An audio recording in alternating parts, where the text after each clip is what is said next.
Salut à tous! Dans des vidéos précédentes, j'en ai déjà parlé plus d'une fois. Les brocantes, c'est le bon plan pour les personnes préparées. Et pour convaincre les plus réticents, je vais lancer sur la chaîne des petites capsules qui ne s'appelleront pas retour de course comme on voit souvent sur YouTube, mais simplement retour de brocante. Alors clairement, je ne m'attends pas du tout à du succès avec une idée aussi foireuse. C'est surtout des vidéos plaisir pour vous présenter mes trouvailles et très souvent aussi mes bonnes affaires. Et peut-être que quelques curieux accrocheront au concept et partageront aussi leurs pépites dans les commentaires. En tout cas, vous allez voir, dans le cadre de la préparation, les brocantes, ça ne manque pas d'intérêt. Alors, première pépite de cette chasse, de cette brocante, ce rabot. Voilà, rabot Stanley est impeccable, vous voyez le fer, il n'a absolument rien. En fait, le vendeur, il l'a utilisé une fois. Il l'a utilisé une fois pour un bricolage qui était urgent et il ne l'a jamais réutilisé par après. Il s'en débarrasse. En même temps que je vais vous présenter mes bonnes affaires, dans ces capsules, j'aimerais également vous donner des astuces de chineur, mes astuces qui me permettent de diminuer le prix, de négocier les prix.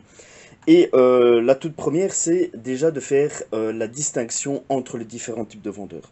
Vous avez les vendeurs habituels. Ils ont l'habitude de faire des brocantes. On va l'appeler les pros, même si c'est pas forcément leur métier, c'est parfois une activité de complément.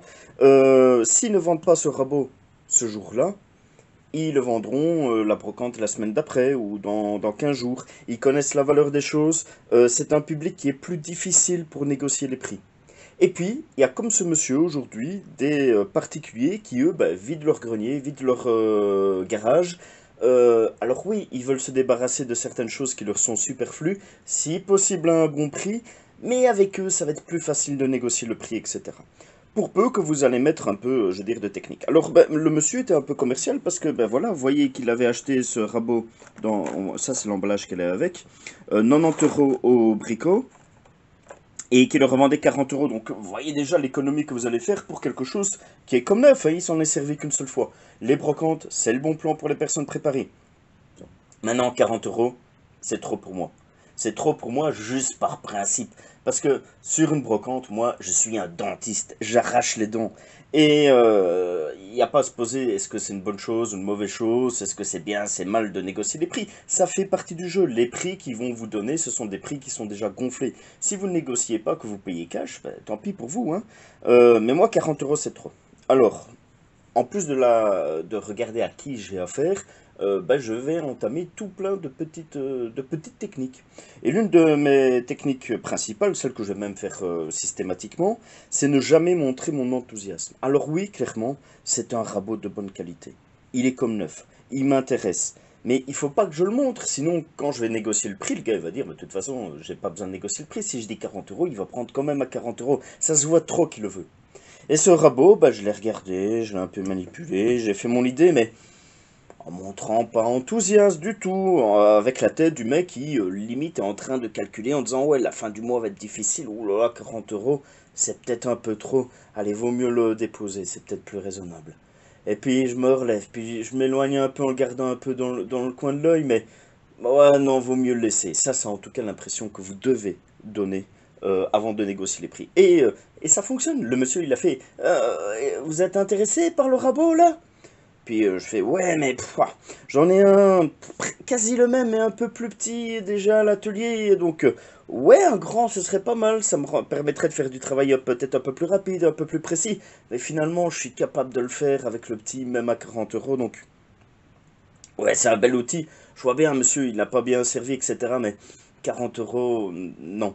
Et évidemment, ça fonctionne. Le gars, il a pris l'hameçon, il part avec la ligne, il fait, allez, 30 euros. 30 euros, je veux bien négocier le prix jusqu'à 30 euros. Et là, je fais, ouais, 30 euros pour quelque chose, je suis même pas sûr, certain d'en avoir besoin.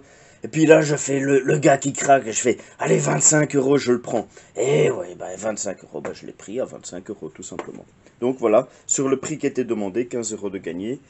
C'est tout con, mais voilà, ne montrez pas votre enthousiasme trop rapidement, même sur des très bonnes occasions, comme ici, il est comme neuf. Il est tout simplement comme neuf, il n'y a pas une griffe.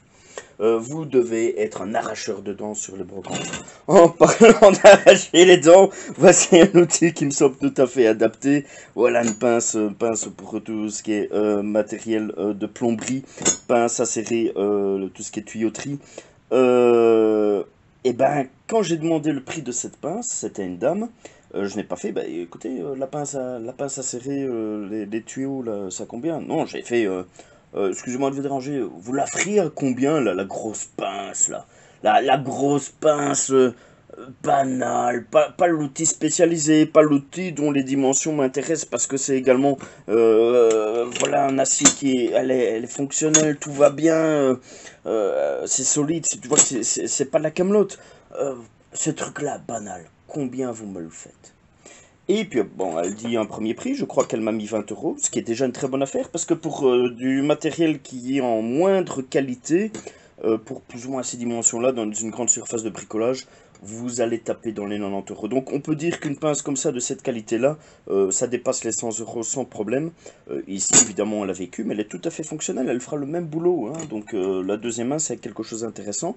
20 euros. 20 euros, je suis gagnant, mais comme je vous ai dit, moi, non seulement j'aime bien arracher les petites incisives, mais j'aime bien de temps en temps même aller chercher les molaires ou les dents de sagesse. Et donc là, j'ai appliqué une deuxième de mes techniques que j'utilise souvent aussi. C'est non seulement je ne montre pas mon enthousiasme pour l'outil, ou en tout cas la chose qui m'intéresse, mais en même temps, je vais chercher des défauts. Donc, je vais avoir une porte d'entrée dans ma négociation, et là, je mens un peu, parce que ma négociation, elle a déjà commencé, elle avait déjà commencé avec la façon avec laquelle j'ai demandé déjà un premier prix. Mais j'ai besoin d'une deuxième porte ouverte pour aller encore un peu plus loin. Et ce que j'aime bien faire, c'est aller chercher les défauts. Et là, on voit il y a quelques petits points de corrosion. Et là, bah, il faut en rajouter une couche. En disant, bah, ouais, ok, 20 euros, mais bon, allez. Elle est un peu rouillée quand même, votre pince, hein, ma petite dame. Il va falloir que je la traite pour éviter que ça aille un peu plus loin, quand même. Hein. Mettre du produit spécial, faire en sorte que ça ne réapparaisse pas. Allez, madame, 10 euros. Et là, elle contre-attaque en disant, allez, 13 euros. Et là, tu fais, ouais, c'est bon, elle a fait un petit pas, c'est déjà pas mal. Et ok, ben voilà, pour 13 euros. 13 euros, un outil qui va compléter à merveille mes besoins ici dans le cadre de ma préparation. Donc, vous sous-estimez, pas vous sous-estimez, en tout cas, vous ne montrez pas votre enthousiasme, vous dénigrez un peu les outils ou les choses qui vous intéressent sur une brocante. Et puis, à un moment, quand vous avez déjà un premier prix, ben, vous allez plus loin, vous cherchez des défauts pour ben, finalement faire perdre de la valeur, simplement l'objet, l'avoir au meilleur prix possible. Alors, troisième trouvaille aujourd'hui, on me l'a demandé d'un peu l'expliquer, c'est un tendeur de chaîne. Donc, vous attachez simplement ceci au milieu de votre chaîne. Une fois qu'elle est grosso modo bien tendue. Vous allez chercher des maillons un peu plus loin avec ce crochet-ci. Et avec ce levier, en fait, vous allez utiliser la force du levier justement pour tendre l'ensemble de la chaîne. Et par après, cette partie-ci, ce sera rapprochée de l'extrémité de la chaîne. Et avec le maillon, vous allez pouvoir aller chercher avec le crochet, vous allez pouvoir aller chercher des maillons un peu plus loin. J'espère avoir été complet et d'avoir bien expliqué comment cet outil fonctionne. Et c'est un outil qui était sur la brocante et qui m'intéresse par ses dimensions. Et voilà encore un outil, voilà encore une astuce que je vais vous donner, c'est de profiter de l'ignorance des gens. Ici, la dame ne savait pas du tout c'était quoi, donc excusez-moi madame, ouais, c'est quoi le prix pour ce vieux outil? Encore une fois, je dénigre le bazar. Oh bah écoutez, je ne sais pas, ça sert à quoi? Ah bah écoutez, en fait, si je vous comprends bien, c'était un système qui permettait avant de tondre les chaînes. Bah bon, maintenant on fait des trucs beaucoup mieux avec des treuils et des choses comme ça. Voilà, moi je travaille un peu dans les bois, ça pourrait temps en temps me dépanner. Et puis elle dit, ah bah écoutez, moi je ne sais pas c'est quoi le prix, je vais téléphoner à mon mari, c'est lui qui sait.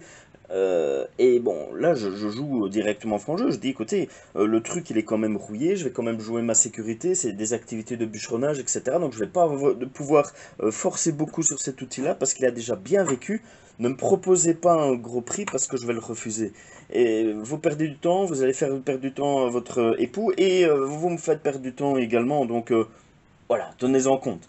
Et puis, elle s'est inspirée par ce discours-là qu'elle téléphone à son mari. Et dans leur discussion, évidemment, tout ça transpire, tout ça percole d'office. Ben, voilà. Et en plus, ben, il faut écouter la conversation. C'est pas poli, mais ça fait partie de la guerre.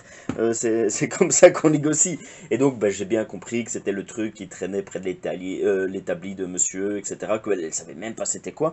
Et je me trouve en position de force parce que finalement, la personne qui aimerait peut-être avoir le meilleur prix pour ça, c'est pas elle. Elle veut s'en débarrasser au plus vite possible.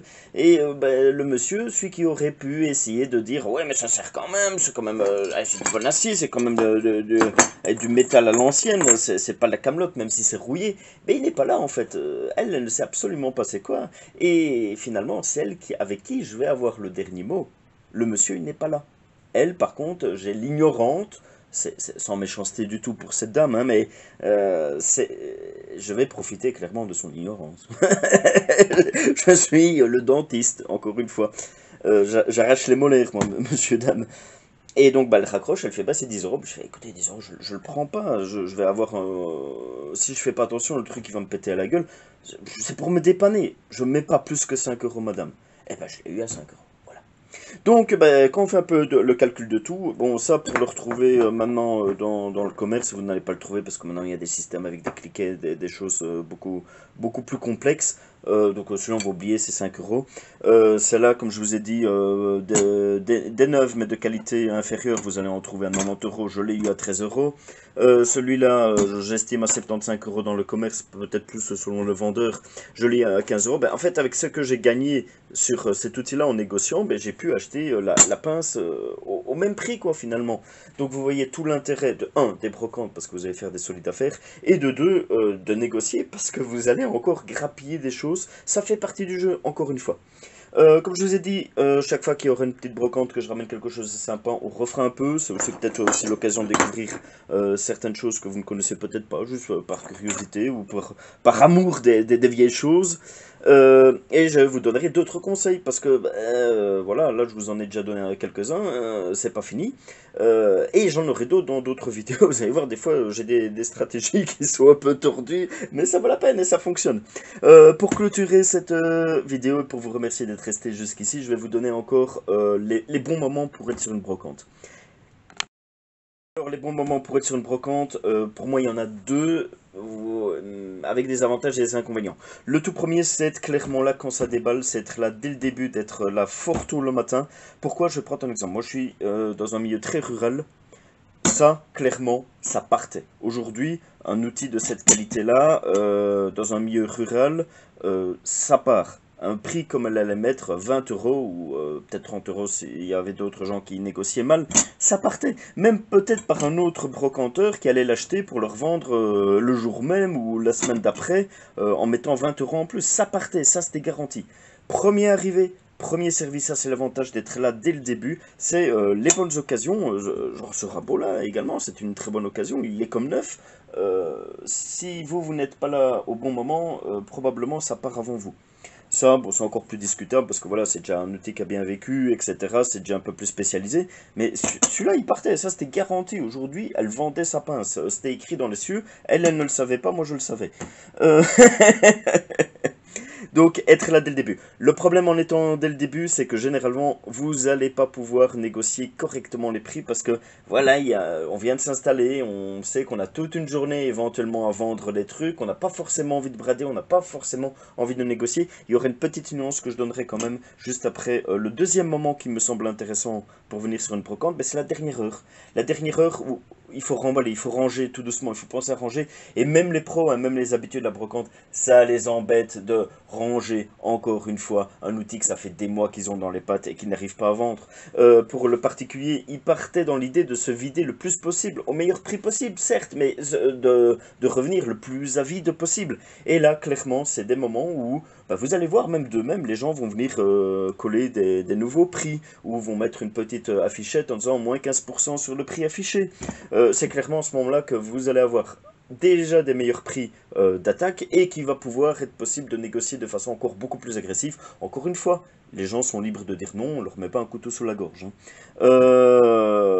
Donc voilà, début, parce qu'il y a les bonnes occasions qu'il faudra prendre vite et très vite. À la fin, parce que vous aurez les meilleurs prix. Et il y a encore un petit moment que j'ai pu identifier. Alors, vous allez me dire, hein, c'est de la psychologie de comptoir peut-être, mais il y a un moment où même au début de la journée, il y a un petit instant de faiblesse chez les vendeurs. C'est au moment où les personnes de l'organisation font le tour de la brocante pour collecter l'argent de la participation journalière.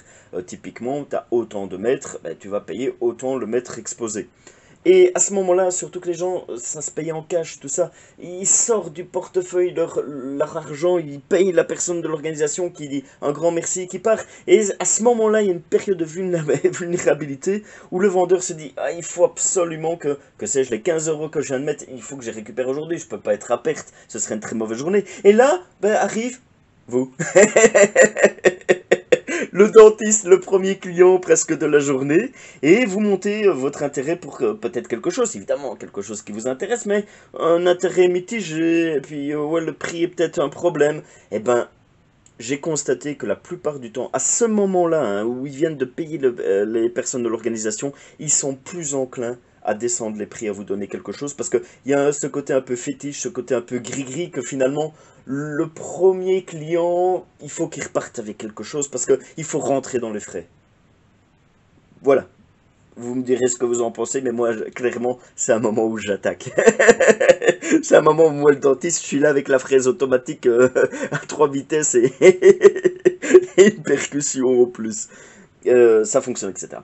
Voilà, donc il y aura d'autres capsules comme ça. La période des brocantes est déjà bien avancée, mais n'est pas finie. J'ai déjà prévu d'aller sur d'autres. Je trouverai peut-être des outils que je me ferai un plaisir de vous présenter, de vous dire également la bonne affaire que j'ai éventuellement fait. Et puis, comme je vous ai dit, il y aura d'autres conseils de négociation, etc. pour vous remercier, vous qui êtes des habitués, qui êtes des fidèles de la chaîne.